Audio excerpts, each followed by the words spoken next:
Okay, welcome back to the channel, Older and Bolder 365. You've got Bruce here. There's no Liz here today. No Liz here today. This is going to be a messy job. Well, not that messy, but in the kitchen. If you stay tuned, I'm going to show you how you may be able to save yourself $150, $200 in a very quick fix, quick repair by a guy who's never done it before. I'm going to kind of walk you through the steps and we'll see what happens. Products out there that say grout refresher. I saw that on YouTube and I thought that was it. You know, it was like grout in a tube and you could spray, you know, you could not spray it, but push it out, get it into the cracks, maybe massage it a little bit with a sponge and be done with it. Well, when I started looking at the products and talking to the rep there, he was basically saying, no, it's really a coloration tool. It's really not for putting grout back into those areas that are weak, cracked, or don't have any at all, that where it's shifted away. So I went ahead and luckily the guy who installed, the guy and the woman who installed my tile, who knows where they are, I got them off a nice handyman list. I had them leave me some powder of the exact coloration and grout that they used. So I've taken this grout mixture in a bag. It's real fine powder. It's a real fine powder. I've taken this and I actually mixed it with a formula of water. You don't want to put too much water. You don't want it too wet. You want it kind of like a paste.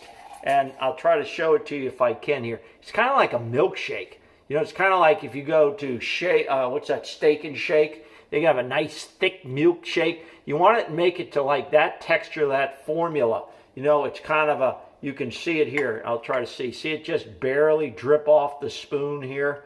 You know, now this is not one of my best coffee cups, okay? This one, in fact, I was going to get ready to throw out because it has a small crack in it.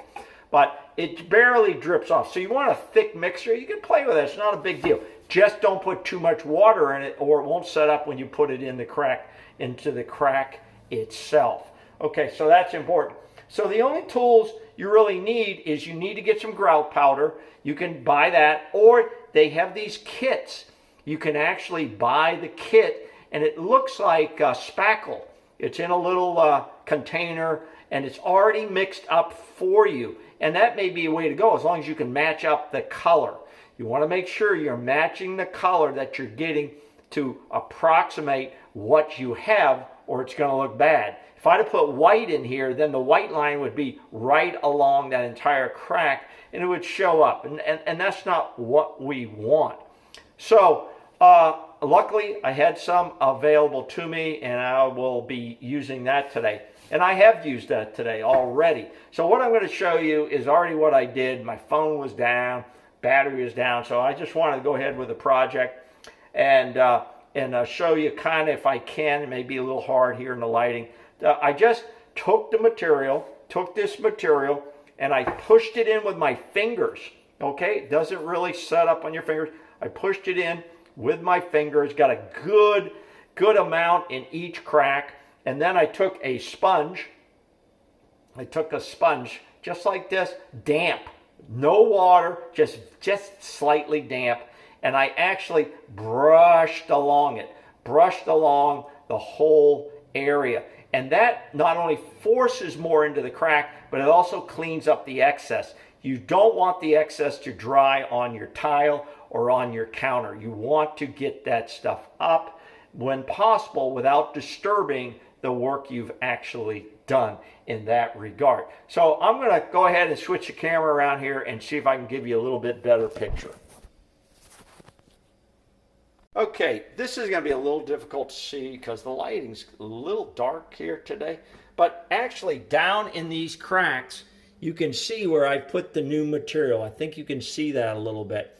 Okay, and right now that's setting up, it's fixing itself, setting up. I don't know what the heck that was, kind of a bug or something.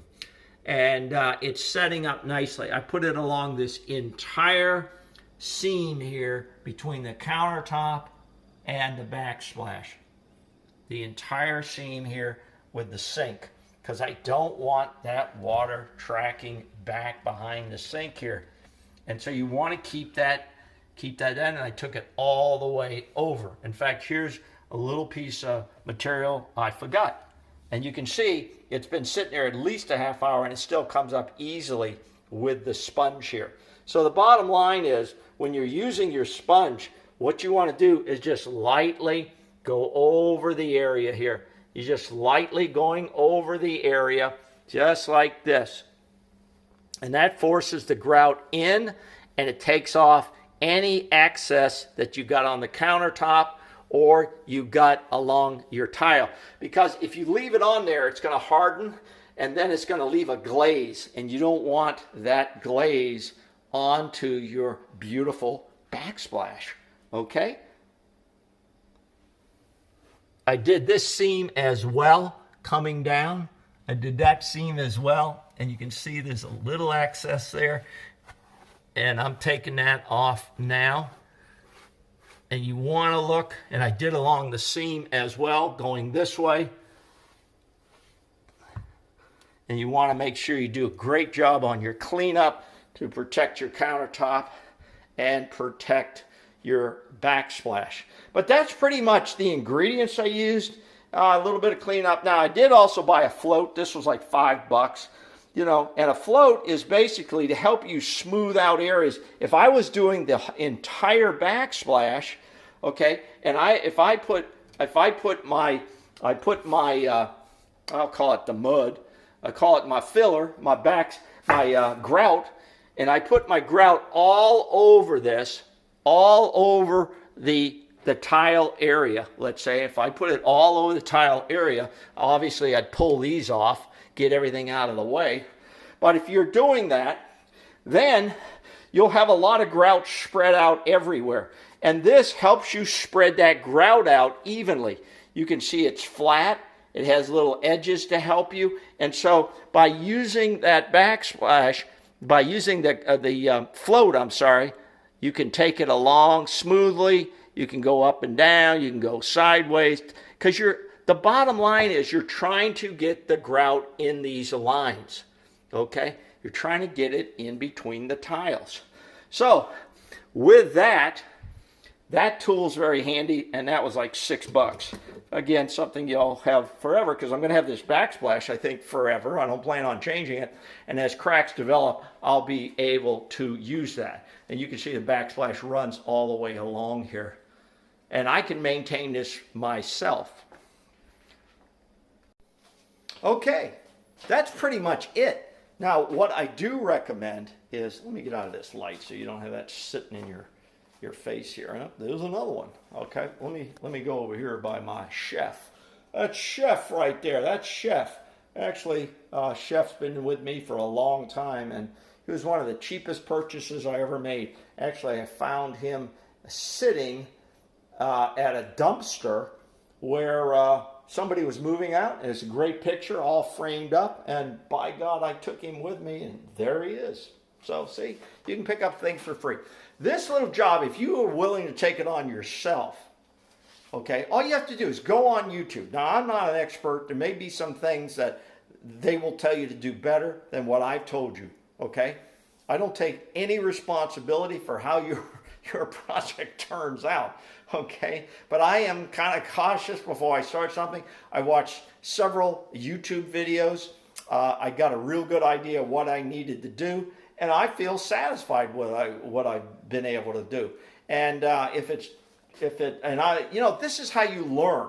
This is not rocket science, okay? It is not rocket science. You can do this, and you're probably going to save yourself, I'll bet you it's $150 to $200 for them to come out and grout anything. For anybody to show up these days, they want $75 or $80. So you can do this. But do your research, do your homework, learn something new. Learn skills with your hands. That's my message to you. This is Bruce. Thanks for joining me. Liz is out visiting her brother today. So thank you very much for being here. Please hit that subscribe button. We love you guys, our loyal followers. Hit that bell. That'll tell you when we're next on. And hit the like button, okay? Hey, thanks a lot. Older and Bolder 365, another do-it-yourself. Bye-bye.